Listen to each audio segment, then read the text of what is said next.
Good morning and welcome to the NJ Real Estate Show. I'm your host, Antonia Roman. I'm hoping that you're having a wonderful day. And we are already in November. Could you imagine that we are already in November? Time just flies.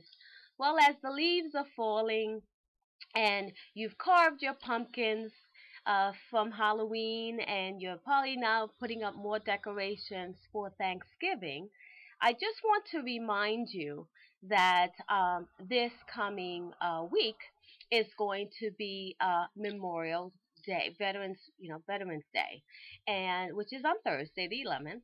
And I'm hoping that you will take out the time to remember those individuals who have served our country and have really fought for the freedom that we have today.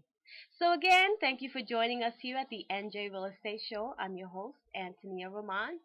And what are we going to talk about today?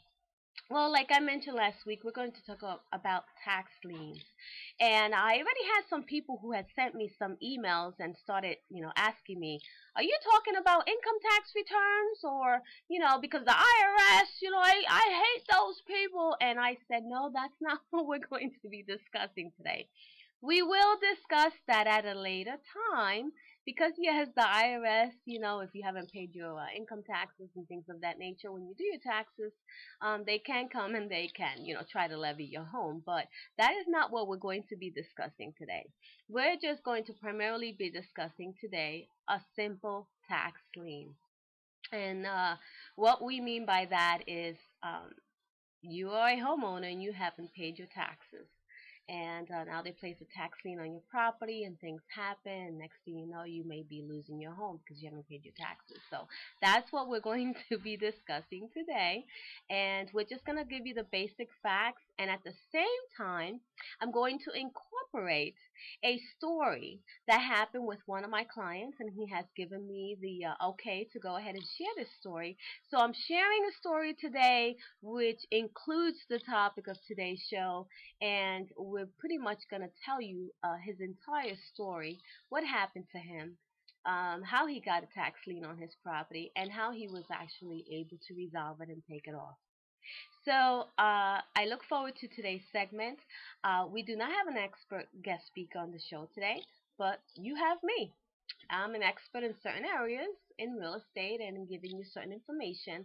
And what more valuable information can I give you but firsthand experience with what I experienced with my client?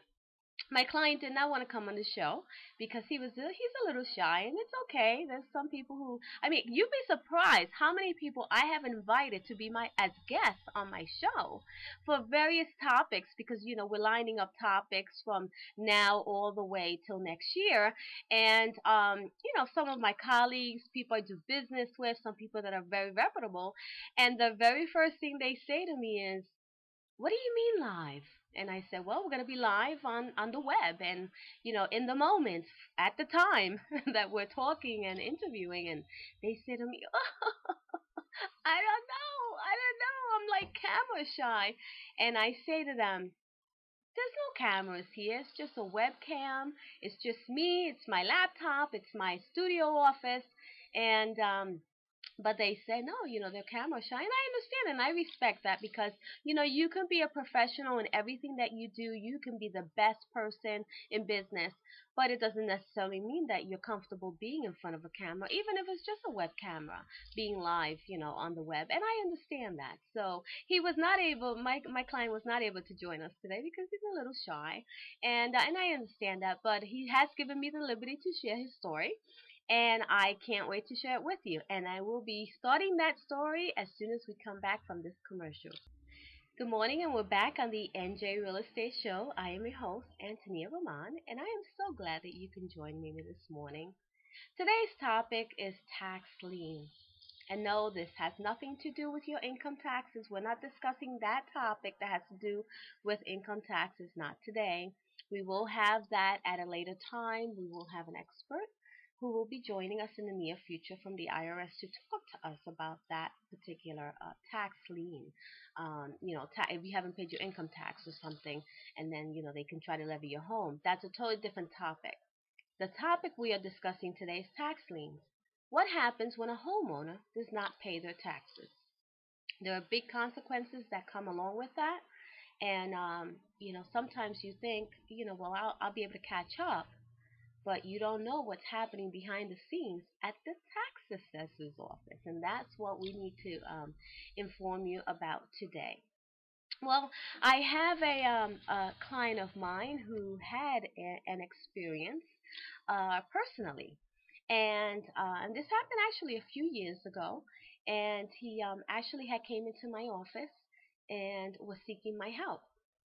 I'll also have you know that my customer did not speak English. He only spoke Spanish. And in case you didn't know, I speak English and Spanish, understand a little bit of Italian, and can communicate somewhat in Portuguese. So I'm a little overall in languages here. And he came into my office, and the very first thing he said to me was, I'm looking, he said to the front desk secretary, I'm looking for a young lady named Antonia. And so the secretary came and got me, and I went to him and I said, how may I help you, sir? And he said, you're Antonia? And I said, yes, I'm Antonia. How may I help you? He goes, I understand that you help people. I said, well, I'm always a helper, trying to help as many people as possible. How may I help you? And he started to tell me his story. And this is how it started. He said to me, well, Antonia, this is what happened to me. About a year ago, he said, I had bought a second property. He goes, I have the regular property that I live in, and then I bought a second property. And I thought to myself, this would be a great investment to have a second property and put a tenant in it so I can, rent out the property, um, possibly make a profit, on the rent, and, in the future be able to pay off this home and have it as a future investment. He said, and it's, I bought the property, I put a tenant in there, things were going well. Then one day the tenant just got up and left. They had to move. They were military and had to move to another state. So I let them, break their contract by law. I had a military clause that if I'm renting to someone in the military and they have to go off to duty to somewhere else, to serve the country or whatever, they have the right to get out of that lease. So I gave them that right and they left. So now I had an empty property, needed to get a new tenant, and I was, asking around some of my neighbors and friends to see if they had relatives or friends that would want to rent it. Well, lo and behold, a few days later, he said to me, I get a knock on my door. And it is actually I hate to say this to you folks, but this is exactly how it happened. He said it was a real estate agent came and knocked on my door and said to me, hey, I understand that you are looking for a tenant for your new property. And he said, well, yes, I am. And who are you? And she explained to him who she was, what company she worked for.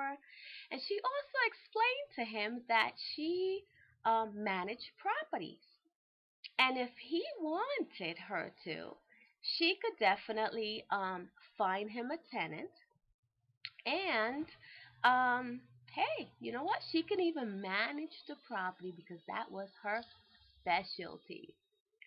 So he said, wow, this is a blessing. Not only am I going to get a tenant, I'm going to get someone who's going to manage the property. And wow, I'm really going to do good here. So he told this representative, okay, I'm willing to do this. Let's go into business. Because he did not speak English now, because he did not speak English, this is what happened. She showed up with a whole bunch of papers and said to him, here are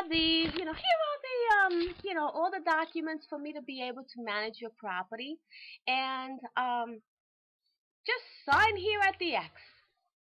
And of course, my client, feeling like, wow, first of all, this is a professional. Secondly, well, these documents, they really look like they're official.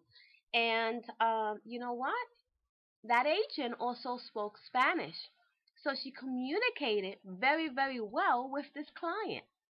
It's just that the papers she gave him They were all in English, of course, because the majority of contracts are in English.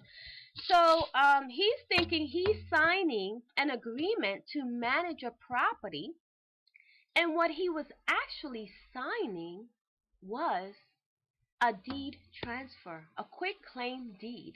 That is what he was actually signing, and he had no idea. He thought he was signing a management contract, that this, a rep was going to manage this property for him and stuff. Now, he signed the papers because he thought in the moment, this is a great opportunity. Now, he knew that he was not going to make an investment on it. It was just really to, be able to pay off the mortgage. And the representative told him that, she was primarily they were only going to be, the tenant was only going to primarily be paying the rent of the mortgage that was due. So that way he'd be covered and he wouldn't have to worry about anything. And he said, okay. So he signed the papers. She said, if we ever have any problems, we'll give you a call. He gives her the key. He goes home. And he's like, okay, this is great. Wow, they're going to manage this property for me, collect the rent. They're going to pay my mortgage. All of that. Okay? This is the problem, folks. Okay? The problem is that when he bought the house, okay, he got a mortgage on the house. That's great. The mortgage was very affordable. But it did not include his taxes, and it did not include his homeowner's insurance. So every time he made his mortgage payment, it only paid the principal and interest that was required to be paid to that bank. And he was responsible to pay for the taxes separately. And you have to pay your taxes every 3 months, every quarter. So I guess at the time, because he thought this was just such a great opportunity, he really didn't think about that. So when he handed over the keys, he handed over, his papers, his mortgage papers and stuff to this management company,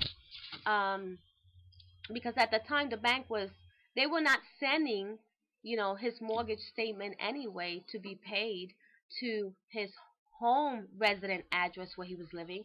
They were sending it directly to that property. Okay, so everything was covered. He thinks nothing of it. This individual who did the paperwork with him, since he did a quick claim deed, she went and recorded it in the county clerk's department. And now technically, she's like the owner of this property. Okay? But he still is responsible on that mortgage note. Okay? He doesn't think anything about it. He's like, wow, I have a great investment, and in a couple of years from now, maybe 15 years, 20 years, this mortgage will be paid off, and I'll be a rich man, and I'll have a tenant, and I'll make a profit. Because, he told me, he says, I'm retired already. I only get Social Security. I don't really have a pension because where I worked in a factory, they didn't have pensions for us. He goes, so he was really looking for this as a future. And he goes, but all of a sudden, a year later, I get a knock on my door. And when we come back from this commercial, I'm going to tell you exactly who was knocking at his door.